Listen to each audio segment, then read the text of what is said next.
Para bapak dan ibu yang kami hormati, acara selanjutnya yaitu penjelasan tentang thariqah yang akan disampaikan oleh Kiai Haji Imron Jamil. Kepada beliau waktu dan tempat dipersilakan. Assalamualaikum warahmatullahi wabarakatuh. Assalamualaikum warahmatullahi wabarakatuh. Assalamualaikum warahmatullahi wabarakatuh. Bismillahirrahmanirrahim. Innal hamdalillahi jami'ah wassalatu wassalamu ala sayyidina Muhammadin asyrafil khalqi jam'a wa ala alihi wa ashabihi alladhina nalu was-sa'adatal haqiqiyata fid dunya wal uqba. Allahumma salli ala sayyidina Muhammad abdika wa nabiyyika wa rasulika nabiyil ummi wa ala alihi wa sahbihi wa sallim taslima biqadri 'azamati dzatika fi kulli waqtin wa hin. Amma ba'du. Hadratil muhtaram murabbina mursyidina Hadratus Syekh Muhammad Salahuddin bin Abdul Jalil bin Mustaqim, keluarga besar dzurriyah saking Al-Maghfurlah Hadratus Syekh Mustaqim bin Husain, taminipun Al-Mukarram Haji Abdul Ghafur Mustaqim, Ibu Nyai Umi Zahra Abdul Jalil lan sedaya keluarga Pondok Peta, santri-santri Pondok Peta kang kula hormati, para masyayikh, wabil khusus panjenenganipun Habib Jamal ingkang sampun rawuh lan para kiai-kiai sanesipun, bapak-bapak, ibu-ibu, hadirin hadirat rahimakumullah. Saya terpaksa harus berbahasa Indonesia karena tadi diingatkan juga murid Pondok Peta iki nek mbok omongi cara Jawa iki ngowah-ngowoh. Ngowah-ngowoh itu bahasa Indonesia apa? Apa? Ngowah-ngowoh itu bahasa Indonesia apa? Apa? Domblong. Domblong bahasa Jawa. Kita sebenarnya, maaf, mungkin nanti saya kalau ngomong dengan bahasa yang bukan bahasa ibu saya, mungkin ada celebang-celebu. Celebang-celebu ya bahasa Jawa. Ada comot-comot bahasa yang mungkin nggak pas kalau tidak pakai bahasa Jawa. Untuk itu saya mohon maaf kalau mungkin ada yang nggak paham, ya mudah-mudahan tetap tahu rasanya.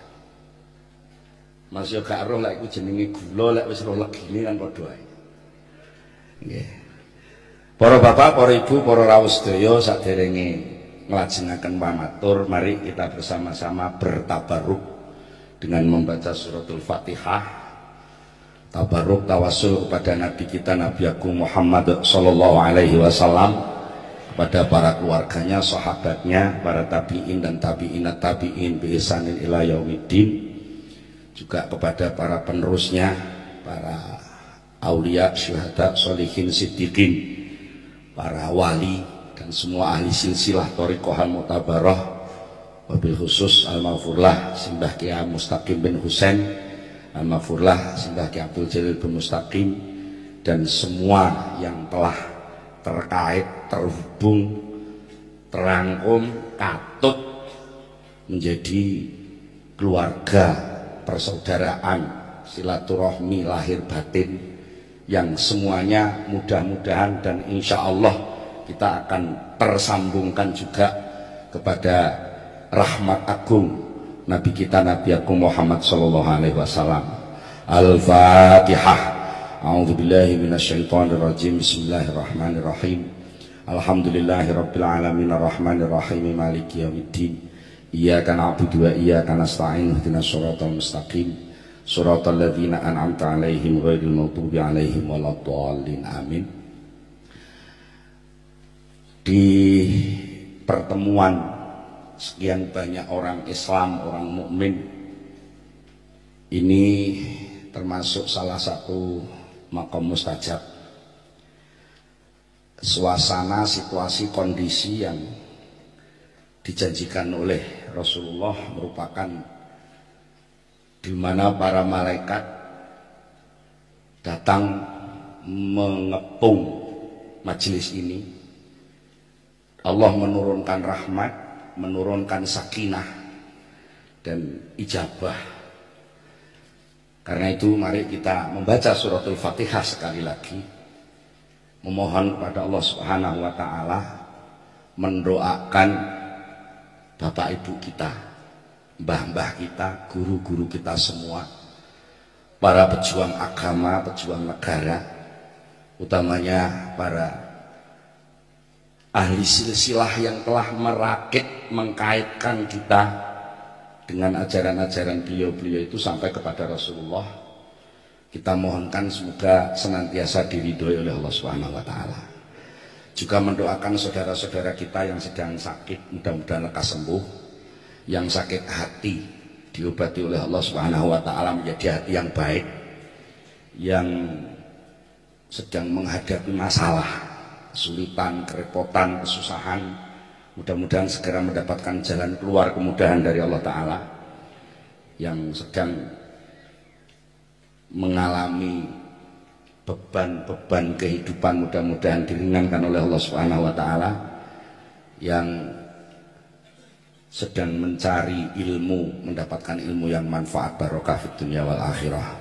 Dan mudah-mudahan yang terpenting lagi, semua yang hadir ini dengan keluarganya, keturunannya semua, mudah-mudahan terkait langsung dengan rantai rahmat yang disalurkan Allah kepada Al-Maghfurlah Mbah Mustaqim dan Mbah Yai Jalil dan semua aulia yang malam ini kita sebut, kita bicarakan, kita ceritakan. Al-Fatihah.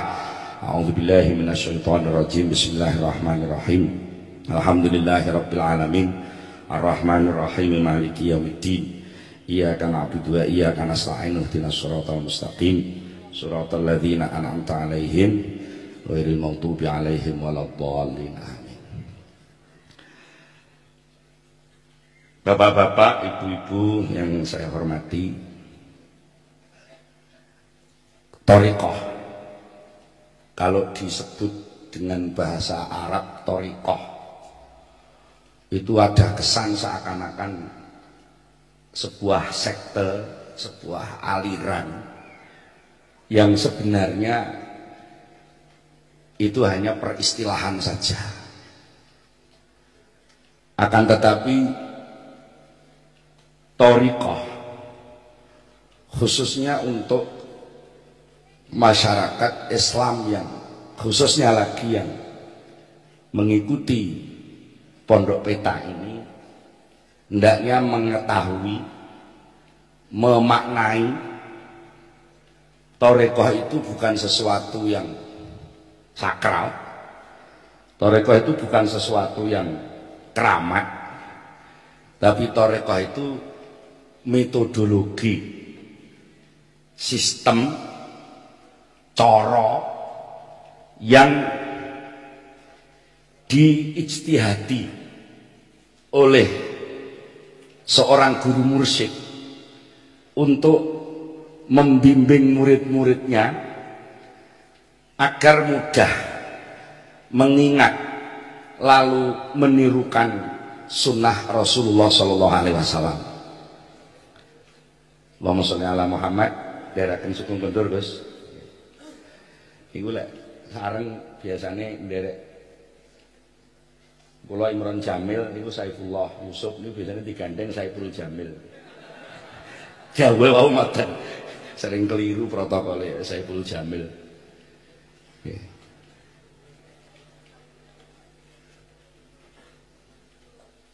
Sugeng kondur Yai Aziz.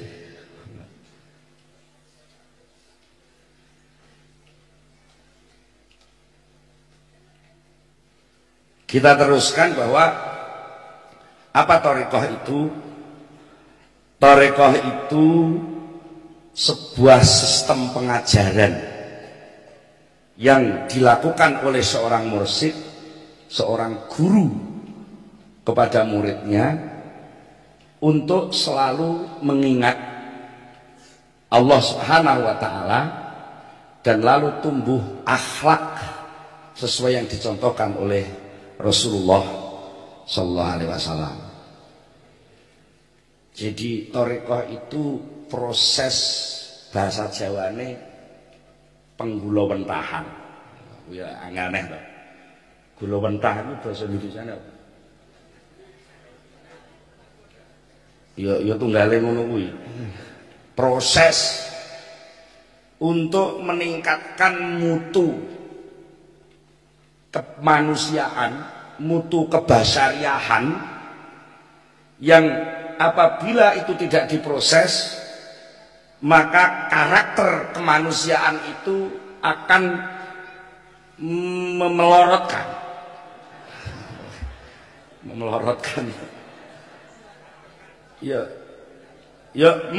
melorot lho. Monggo lek wis melorot kuwi terus akeh sing kebuka tur ino. Contone lek kathok melorot. Lah iku sing asane ganteng dadi ngilani. Lah ausaf basyariah tidak ada yang paling sempurna kecuali mengikuti Rasulullah sallallahu alaihi wasallam. Dan nuwun sewu kula istidzan datang mursyid murabina murabiruhina Syekh Salahuddin bilih beliau memaknai thariqah itu jangan menggok pemaknaan bahwa thariqah kuwi sing asale ora ampuh dadi ampuh ngono iku aja.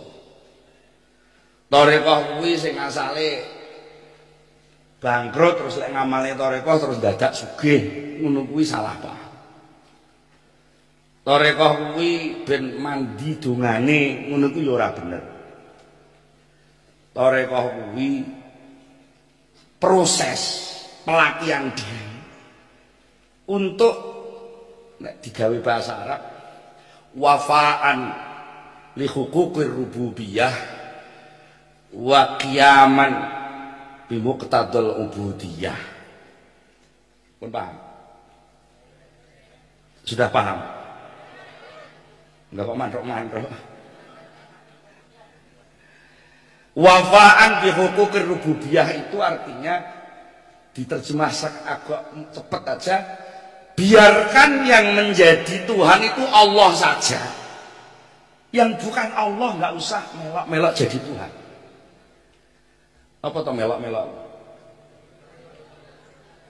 Nimbrung.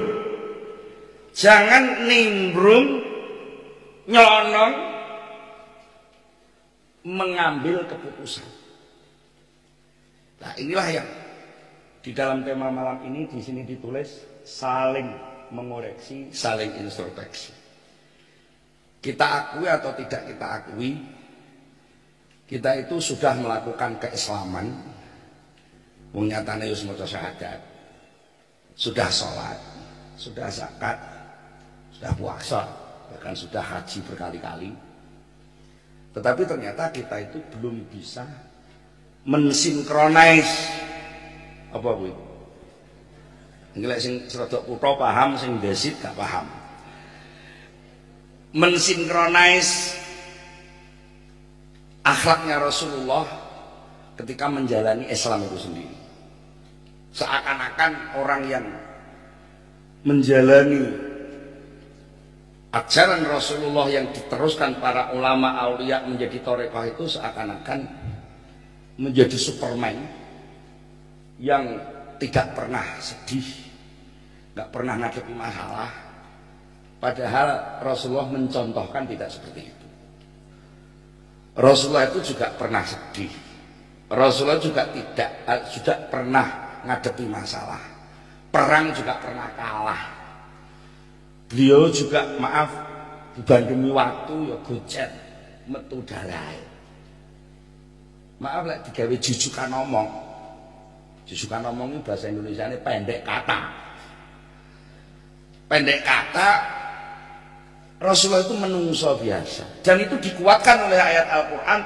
Qul innama ana basyarum misluk. Qul dawuh sira Muhammad. Iki tampet gak kena iki cara pondokan. Qul dawuh sira Muhammad. Innama ana angin mestine utawi ingsun iku basarun ya mung menungsa mislukum ya kaya kowe kabeh. Saya itu sebenarnya hanya manusia biasa, ya juga seperti kalian semua. Cuma mungkin agak ada beda. Yuha ilayya. Jadi saya ini manusia biasa seperti kalian. Nek diwalik berarti kalian juga manusia seperti saya.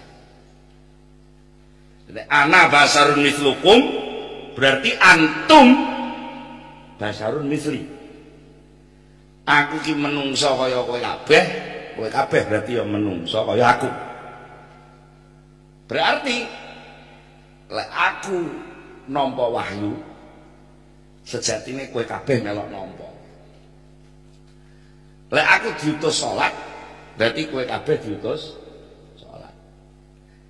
Lek aku iso ketemu pangeran berarti kowe kabeh jen ya iso ketemu pangeran. Ning kena apa? Wis dijajahi guru, wis dibiat, wis diriadoi kok mbepuk. Mbepuk iku golek bahasa Indonesiane ya angel. Apa mbepuk iku gedebus. Gedebus kuwi wis metau wenteng ning gak kasil-kasil.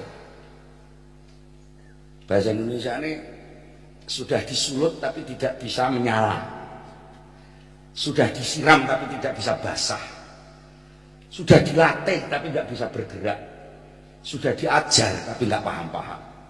Sudah makan tapi nggak kenyang-kenyang. Itu nyapa kok ngomongwi? Ternyata karena memang ada suatu keterbalikan sikap akhlak madmumah yang ada pada diri kita yang belum dibersihkan. Salah satunya saya jujuk saja. Akhlak yang paling mendasar itu adalah kita itu punya dua penyakit. Nomor satu, senang protes kepada Allah. Nomor dua, sering mengajukan usul-usul kepada Allah. Tahu usul itu? Usul Gusti gini aja lo, jangan gitu. Itu jenenge usul. Atau protes. Protes ini bahasanya agak lembut, biasanya pakai kata-kata upama. Seumpama sore ini tadi tidak hujan, maka keadaannya akan lebih baik. Tapi karena sore ini tadi hujan lebat, maka suasana jadi nggak baik. Itu jenenge protes. Walaupun bentuknya ora tok leh, ora tok leh itu dia. Ora tok lagi, ora terang-terangan. Tapi ada unsur di situ bahwa apa yang dijadikan Allah ini menjadi nggak tepat. Nah, ini sebenarnya kalau kita urut, ada nimbrungnya hati kita, nimbrungnya syahwat dan keinginan kita untuk mengoreksi apa yang dilakukan Allah karena nggak cocok dengan keinginan kita, lalu kita mengatakan gak tepat, gak enak, gak nyaman, sehingga akhlak kita, perilaku kita menjadi perilaku yang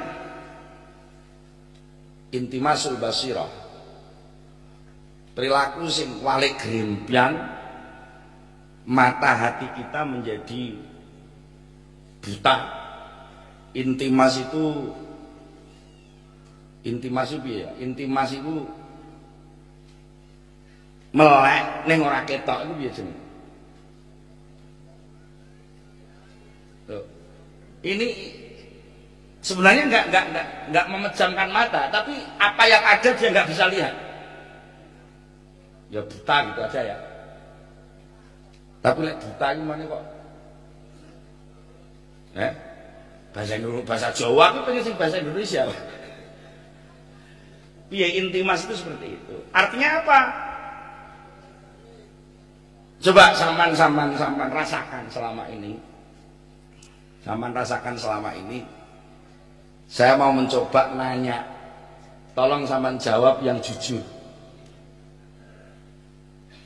Kalau sampean sudah mengalami hidup selama ini seperti ini, menurut ukuran sampean, hidup yang sampan alami itu sebenarnya hidup yang cukup apa masih kurang? Sing muni cukup mati yo. Wong cukup kok iso ning kene ngatong golek berkah barang kan isih kurang. Iya. Iya, kurang ya? Kurang. Jadi kalau kita hidup ini memang rasanya selalu kurang. Tapi kalau sampean mengatakan kurang, maka sampean tidak melihat realitas bahwa yang membuat hidup itu Allah. Tapi menurut penilaian sampean hidup ini kurang, berarti Allah itu yang gawe urip isih. Jadi meneng-meneng kowe iki nyelonong menfonis bahwa Allah itu ora becus nyukupi uripmu. Lah itulah akhlak ya, nyeleweng dari tauhid. Karena itu tidak ada dasar akhlak yang paling kokoh kecuali memperkuat tauhid itu sendiri, yang mana di dalam thariqah untuk memperkuat tauhid itu cara yang paling mudah adalah zikir, menyebut nama Allah Subhanahu wa taala. Cuma kalau nanti sampean juga dilatih untuk menyebut, ini juga ada gangguan-gangguan akhlak lagi. Biasanya terus ana pitakon, kalau saya mengamalkan ini akan dapat apa? Nah itu gangguan lagi. Berarti sampean akan mempertimbangkan ulang ketika diberi instruksi oleh mursyidmu, wes iki wiridno, sampean tanya lagi, kalau saya mau wirid ini dapat apa ya? Itu namanya sampean akan mengadakan sidang darurat untuk mempertimbangkan instruksi mursyidmu tadi. Nek cocok ya tak lakoni, kalau nggak cocok ya saya nyari kiai lain. Nah itu yang akhirnya ada semacam kita keterputusan rasa hubungan antara guru dan murid. Padahal di dalam berthariqah itu hubungan guru murid itu mutasalsil, selalu bersambung dari murid ke guru, guru ke guru sampai kepada Rasulullah Shallallahu Alaihi Wasallam. Nah, kembali kepada soal intimasul basirah tadi, di dalam gambaran yang disediakan oleh Syekh Ibn Athaillah Sakandari, cucu murid dari Syekh Abil Hasan Asyadzili, beliau mengatakan ijtihaduka fima duminalaka wa taqsiruka fima tuliba minka dalilun ala intimasil basirah fika. Ijtihaduka, ijtihad, wong Jombang muni getu, bersungguh-sungguh mengerahkan seluruh kemampuan, kesungguhanmu, kengoyoanmu untuk mengurus maduminalaka, sesuatu yang sudah dijamin oleh Allah, tapi kamu masih menteleng ini bisa mbok pendeli iya. Allah sudah menjamin, tapi kamu masih mengoreksi dan meneliti jaminan itu, sementara wa taqsiruka fima tulibamika, kamu sembrono, wis ngene bener. Sembrono, bahasa kuno lagi pepeko. Malah ora roneh apa pepeko itu. Memperpendek dengan bahasa gini. ngene lah wis. Wong gini aja cukup, untuk apa wiridan lama-lama? Wong nggak usah sholat sunat juga nggak apa-apa, yang penting sholat. Itu kan namanya taksir, memperpendek amaliyah. Padahal itu tugas penting dari Allah Subhanahu Wa Taala. Kalau masih ada sikap berbalik seperti itu, yang jatah dari Allah kamu urus terus, sampai kadang-kadang Allah kamu anggap nggak nuruti karepmu. Bahkan akhirnya sering kita menanggapi seakan-akan Allah itu nggak pernah benar. Gawe ketiga ya salah, gawe rendeng ya salah. Kalau Allah membuat kemarau katanya kok lama sekali nggak ada hujan. Kalau Allah membuat hujan kok waktu gini kok membuat hujan. Akhirnya Allah nggak pernah benar menurut penilaian manusia tadi. Maka sikap berbalik demikian itu dalilun, menjadi bukti yang nyata ala intimasil basirah, atas hilangnya kesadaran batinmu yang mestinya harus kembali kepada tadi itu, sing jadi pangeran ben Allah ta'ala, sing liyane Allah rasa jadi pangeran. Nandangi amaliyah kuwi ora usah dimuati kepentingan-kepentingan apapun, hendaknya mengamalkan apapun itu murni liya'budullah mukhlisin, beribadah kepada Allah, maknanya melakukan aktivitas itu karena dalam posisi menghamba kepada Allah. Inilah dasar akhlak awal yang harus kita jaga. Dan beberapa tahun yang lalu murabbina Syekh Muhammad Salahuddin setelah Kiai Jalil wafat, beliau mengatakan untuk mengobati borok-borok akhlak yang ada di tengah bangsa ini, tidak ada yang lebih mudah kecuali memasuki tauhid tanpa atribut. Tauhid tanpa atribut. Itu kira-kira 6 tahun yang lalu beliau sudah dawuh seperti itu. Jadi salah satu sumber pontang-pantingnya rasa kita, mobat mabite kehidupan kita, gonjang ganjingnya perasaan kita, karena tauhid kita itu tauhid yang penuh label-label. Gelem ibadah mergo golek aroma, gelem ibadah mergo arep ngene, gelem ngene mergo arep ngene, sehingga laku ibadah yang dicontohkan oleh guru mursyid itu teng celoneh. Teng celoneh itu bahasa Jawa neh.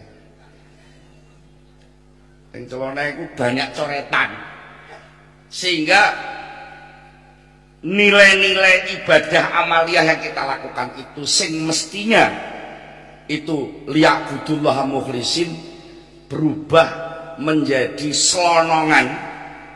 Selonongan itu nyelonong, nyelonong bahwa kita yang hamba ini duduk menjadi setengah Tuhan. Nek kowe arep muni melok dadi pangeran kok kebablasan ya, setengah Tuhan. Artinya Allah tak sembah sebagai Tuhan, tetapi untuk menentukan nasib hidup saya, jangan Allah yang menentukan, tapi saya sendiri yang harus noto. Nah, itu kan terus separuh. Saman mau sholat mengikuti caranya Allah, saman mau zakat mengikuti ajarannya Rasulullah, tetapi ketika menyangkut soal kepuasan hidupmu, saman menutup diri. Jangan Allah yang ngurus itu, tapi saya sendiri yang harus membuat keputusan. Hari ini saya harus dapat rezeki berapa, hari ini saya harus dapat uang berapa. Jangan Allah yang mentakdir, tapi saya saja yang mentakdir. Nah, dasar yang kayak gini inilah yang akhirnya akan menumbuhkan melencengnya nilai-nilai tauhid yang mestinya itu menjadi afdolul basar, yang mestinya dicontohkan Rasulullah, basyariyah, sifat kemanusiaan yang diliputi oleh karomatul insaniyah, sifat kemanusiaan yang diliputi oleh warisan hakikah Muhammadiyah. Hakikah Muhammadiyah itu sing di kitab Tiba disebut inna Quraisyan kanat nuron baina yadaillahi qabla ayakhluqa adama bi alfai'am, yaitu nur yang sudah sebo di hadapan Allah selama 2000 tahun sebelum Allah menciptakan Nabi Adam, dan setelah Nabi Adam diciptakan oleh Allah, nur yang sudah riadoh bertasbih 2000 tahun itu oleh Allah diletakkan di dalam jeladrenanya Nabi Adam alaihissalam, dan itu ternyata terus tersambung-sambungkan sampai kepada seluruh anak cucu Nabi Adam. Karena itulah di dalam surat At-Taubah itu ada ayat laqad ja'akum rasulun min anfusikum.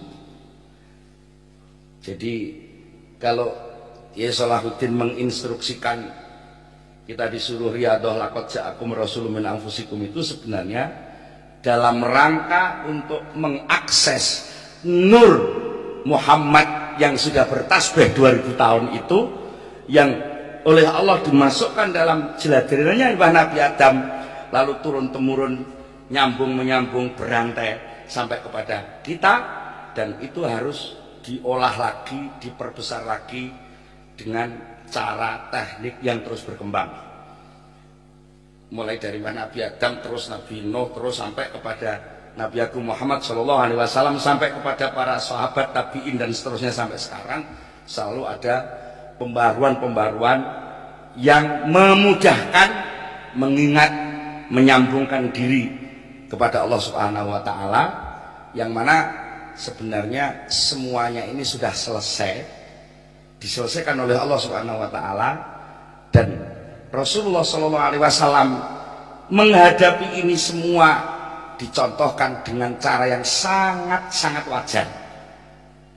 Nah, ini kewajaran yang dicontohkan oleh Rasulullah inilah yang kadang-kadang kita sendiri nggak seberapa memperhatikan, sehingga seakan-akan orang itu kalau soleh nggak boleh sakit, orang itu kalau wiridan nggak boleh melarat, orang itu kalau, nah itu yang akhirnya menjadi keinginan-keinginan yang justru tidak baik, ketika itu munakid, merombak posisi dan derajat kehambaan kita. Dan oleh Rasulullah itu sudah dicontohkan dengan sangat indah, sehingga Allah sendiri memuji Rasulullah, wa innaka la'ala khuluqin azim, sesungguhnya engkau wahai Muhammad sallallahu alaihi wasallam la'ala khuluqin azim, selalu berada di atas akhlak yang agung. Ini ada yang mengartikan, mengapa tidak inna khuluqaka azimun, sesungguhnya akhlakmu agung. Tapi ini ayat Allah dawe, sesungguhnya engkau berada di atas akhlak yang agung. Artinya kalau sudah ada akhlak yang agung, maka Rasulullah ada di atasnya. Itu wa innaka la'ala khuluqin azim. Dan itu dijanjikan oleh Rasulullah sendiri bahwa umat ini, umatnya Nabi Muhammad SAW ini akan mengungguli umat-umat yang lain, bukan karena apa-apa, karena akhlaknya. Karena itulah secara mudah sebenarnya orang berthariqah itu bukan untuk mencari apa-apa, kecuali hanya membina diri supaya akhlaknya terus meningkat, semakin mirip dengan contoh yang dicontohkan oleh Rasulullah SAW. Dan itu rangkaiannya terlalu jauh, maka yang paling dekat adalah mencontoh para ulama yang ada, khususnya yang dekat dengan kita, yang sudah benar-benar menyambungkan mata rantai hubungan kita dengan Rasulullah melalui thariqah ini, adalah guru mursyid Dan kita hendaknya jangan, maaf apa ya istilahnya, jagakno siaran rahmat yang disiarkan oleh mursyid, tapi sampean sendiri tidak mau mengaktifkan radio sampean. Studio ini wis nyiarno 24 jam, tapi radio sampean nggak ada batunya, nggak ada baterainya, gelombangnya nggak pas, sehingga siaran dari guru mursyid nggak nyambung ke sampean. Insya Allah mursyid selalu mendoakan murid-muridnya. Insya Allah setiap malam ada SMS untuk para muridnya. Tapi karena HP-nya para murid baterainya drop, atau pulsanya mesnya harus diisi ulang malah sudah hangus, maka akhirnya ketika ada SMS itu sama nggak sadar, malah nuntut. Ya ini jari mursyid tak ora tahu dielingno. Ya setelah itu katanya mursyid guru, tapi saya kok nggak pernah ketemu, saya kok nggak pernah diingatkan. Sebenarnya tetap ada peringatan itu, tetapi karena sampean tidak siap dengan sistem peringatan yang disampaikan oleh beliau, karena zamannya sekarang sudah ada HP dan sebagainya, malah sampean nggak punya HP. Akhirnya di SMS ini nomornya siapa?